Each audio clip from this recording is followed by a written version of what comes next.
Hey guys, welcome back. So in today's video, I will show you how to permanently close your account on Evernote. So how you do that? Let's get straight into it.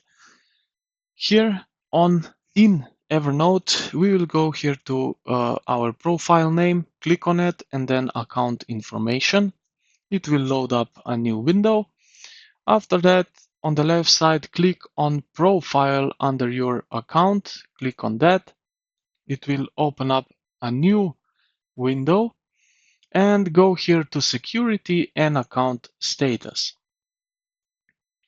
And here you can already see closing your account will permanently remove your data and content. So click here on this blue close your Evernote account and you will permanently close your account.